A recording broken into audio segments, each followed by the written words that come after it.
என்ன ஃப்ரெண்ட்ஸ் எல்லாரும் எப்படி இருக்கீங்க? எல்லாரும் ஸ்மார்ட்டா நல்லா சந்தோஷமா இருப்பீங்கன்னு நினைக்கிறேன். நானும் அப்படியே சந்தோஷமா இருக்கேன். வாங்க வீடியோக்குள்ள போவோம். 2026 டெட் பேப்பர் 1 அண்ட் 2 எழுதக்கூடிய அனைவரும் சைக்காலஜியில் வரக்கூடிய அனைத்து கோட்பாடுகளையும் எவ்வாறு நினைவில் கொள்வது என்பதை சிம்பிள் டிப்ஸ் அண்ட் ட்ரிக்ஸோட பார்ப்போம். வீடியோவின் ஒரு பகுதியில் முக்கியமான குறிப்புகள் அளித்துள்ளேன். இப்போ நம்ம சைக்காலஜி பார்த்துக்கிட்டு இருக்கோம். சைக்காலஜியில் மாஸ்லோவுடைய 5 படிநிலைகள் என்னென்ன அப்படிங்கிற பற்றி பார்ப்போம். மாஸ்லோவின் 5 படிகள் எப்படி வச்சுக்கலாம் அப்படின்னா, நான் சொல்கிற மாதிரி வச்சுக்கோங்க. பாமா ஆ பாமா உத அப்படின்னு வச்சுக்கோங்க. அதாவது ஆங்கிற பாமா உதவுதல் அப்படின்னு வச்சுக்கோங்க. ஆ அப்படின்னா என்ன அர்த்தம் அப்படின்னா அன்பு சார்ந்திருத்தல் தேவைகள், சரிங்களா? அதுக்கடுத்து பா அப்படின்னா என்ன அர்த்தம்னா, பாமான்னு சொன்னோம்னா பான்னா பாதுகாப்பு தேவைகள். அடுத்து மா மதிப்பு தேவைகள். உ அப்படின்னா உடலியல் தேவைகள். தா அப்படின்னா தன்னிறைவு தேவைகள். எல்லாமே பார்த்தீங்கன்னா தேவைகள்னே முடியும், சரிங்களா? ஆ பாமா உத உதன்னா உதவுதல், சரிங்களா? அதாவது தேவைகளுக்கு உதவுறாங்க அப்படின்னு அர்த்தம். அதை வச்சுக்கோங்க. இதுதான் மாஸ்லோவின் 5 படிநிலைகள், சரிங்களா? ஷார்ட்கட்டாக உங்களுக்கு நான் சொல்லியிருக்கேன். நல்லா வச்சு இதில் எந்தெந்த படிநிலைக்கு என்னென்ன அப்படிங்கிறது இங்கே பிக்சரோட நம்ம கொடுத்துருக்கோம். அதை பார்த்தாவே தெரியும். அதை பார்த்து அப்படியே படித்து வச்சுக்கோங்க. உங்களுக்கு நல்லா இருக்குது. நம்ம ஷார்ட்கட் மெத்தடுக்காக தான் இதை நம்ம சொல்லியிருக்கோம். எரிக்சனின் சமூக உணர்ச்சி வளர்ச்சி நிலைகளை பற்றி பார்ப்போம். இது ஒரு ஜஸ்ட் இமேஜினேஷன் ஸ்டோரி. மனசில் இது பதிய வைக்கணும் அப்படிங்கிறக்காக நம்ம டிப்ஸ் அண்ட் ட்ரிக்ஸ் மூலமாக அந்த கதையை சொல்கிறோம். அது எப்படின்னு பார்த்துக்கோங்க. எரிக்சன் அவர் பேர்லேயே பார்த்தீங்கன்னா சன்னுன்னு வந்திருக்கும். அந்த சன்னுக்கு 8 வயசு ஆகுது. 8 வயதுனா 8 நிலைகள். அப்போ எரிக்சனில் எத்தனை நிலைகள் இருக்குது? 8 நிலைகள் இருக்குது.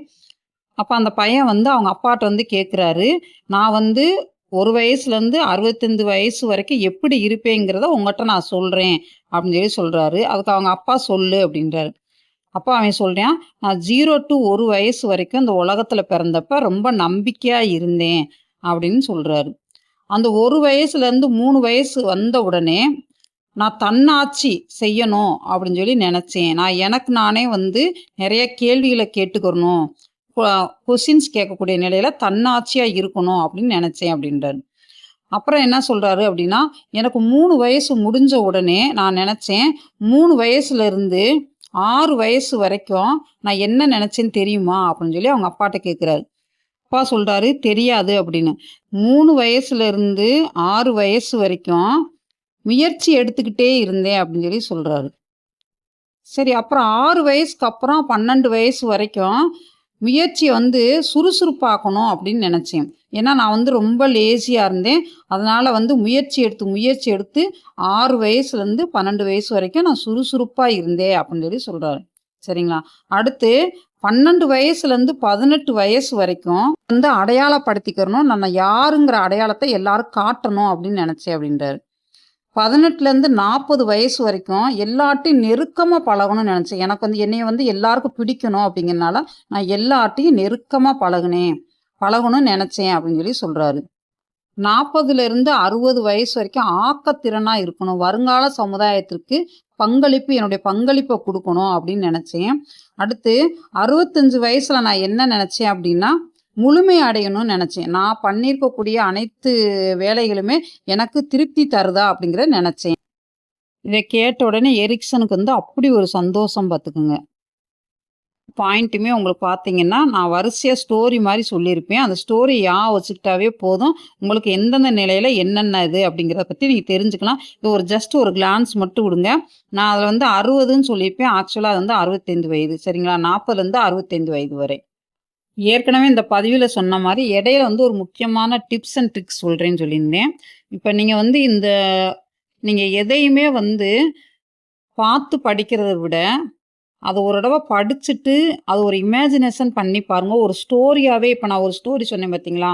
அது மாரி நீங்க ஒரு ஸ்டோரியா வந்து நீங்க ஒரு நிமிஷம் வந்து இமேஜினேஷன் பண்ணி பார்க்குறப்ப, கண்டிப்பா அது உங்க மனசுல போய் அது வந்து பதியும். இந்த கதைக்கு வந்து அவ்வளோ முக்கியம். நீங்க ஒருத்தர்ட்ட வந்து உங்க ஃப்ரெண்ட்ஸ்ட்டயே அத போய் ஷேர் பண்றப்ப, கதையா சொல்லி பாருங்க. அது கண்டிப்பா உங்க மனசுல அது போய் பதியும். அதே மாரி வந்து பியாஜாவின் எத்தனை நிலைகள் இருக்கு அப்டின்னா, 4 நிலைகள் வந்து அவருக்கு வந்து இருக்கும். அது எப்படி வச்சுக்கலாம் அப்டின்னா, அவர் வந்து பியாஜே, பியாஜே அப்டின்னா பியோனா. பியோனா வந்து 4 தடவ வந்து ஜே ஜேன்னு சொல்லி சொல்லி வாசிப்பாராம். சரிங்களா? பியாஜே எத்தன தடவ வாசிப்பாராம்? 4 தடவ ஜே ஜே அப்படின்னு சொல்லிக்கிட்டே அவர் வந்து வாசிப்பாராம். அப்போ அவர் பியானோ வந்து அவருக்கு ரொம்ப பிடிக்கும். அதனால பியாஜே வந்து எத்தன நிலைகள் அப்படின்னா 4 நிலைகள் இருக்கு. அதான் ஒவ்வொருடையும் பியானோ வாசிக்கிறப்ப ஜே ஜே ஜே ஜேன்னு சொல்லிட்டு 4 தடவ சொல்லி சொல்லி வாசிப்பாராம். அப்ப 4 நிலைகள். பியாஜே, பியானோ அப்படின்னு ஞாபகம் வச்சுக்கோங்க. சரிதா? இது வந்து ஜஸ்ட் ஒரு நம்ம இமேஜினேஷனுக்காக நம்ம வந்து சொல்றோம். ஆனா அவங்களுக்கும் இதுக்கும் எந்த சம்மந்தமும் இல்ல. இந்த மாரி படிக்கிறது. நம்ம வந்து மனசுல வந்து ஒரு கற்பனை கற்பனை திறனோட படிக்கிறப்ப, அது நம்ம மைண்ட் செட்ல போய் நல்லா இருக்கும் அப்படிங்கிறனால, ஒரு ஸ்டோரியா சொல்லி படிங்க அப்படின்னு சொல்லி இது வந்து மிகப்பெரிய டிப்ஸ் அண்ட் ட்ரிக்ஸ் மாரி. இப்ப இதிலயே நெறைய நிலைகள் வந்து குடுத்துருக்கு. நீங்க அந்த பிக்சர பார்த்தாவே உங்களுக்கு தெரியும். நான் மாத்தி, மாத்தி இந்த பிக்சர்ல வந்து எல்லாமே குடுத்துருப்பேன். அத நீங்க கரெக்ட்டா ஒழுங்குபடுத்தி ஒரு பிக்சருக்கு அடுத்து எந்த பிக்சர் வரும், அடுத்து என்ன பிக்சர் வரும் அப்படின்னு நீங்க படிச்சு பார்க்கறக்காக தான் அது வந்து நம்ம வந்து மாத்தி, மாத்தி ரிவர்ஸ் ஆர்டர்ல நம்ம வந்து குடுத்துருக்கோம். அல்டர்னேட்டிவா அது வந்து குடுத்துருக்கோம். அத வந்து நீங்க வந்து ரொம்ப கீனா அப்சர்வ் பண்ணி அத வந்து நீங்க படிங்க. நம்ம சேனல்ல எல்லாமே முக்கியமான பாயிண்ட்ஸா தான் நம்ம வந்து குடுத்துக்கிட்டு இருக்கோம். மறக்காம இந்த சேனல வந்து லைக் பண்ணுங்க, ஷேர் பண்ணுங்க, சப்ஸ்கிரைப் பண்ணுங்க. Thank you. மறக்காம ஏதாவது பாயிண்ட் இருந்தா நீங்க கமெண்ட் பண்ணுங்க. அதே மாரி வந்து கமெண்ட் பண்றப்ப, உங்களுக்கு ஏதாவது டவுட் இருந்தாலும் கேளுங்க. அந்த டவுட்டுக்குரிய ஆன்சர் வந்து நான் உடனே உடனே உங்களுக்கு வந்து குடுக்குறேன். ஏதாவது தேவை அப்படின்னாலும் அந்த கமெண்ட் பண்ணுங்க. நான் கண்டிப்பான முறையில நான் வந்து ஆன்சர் பண்றேன்.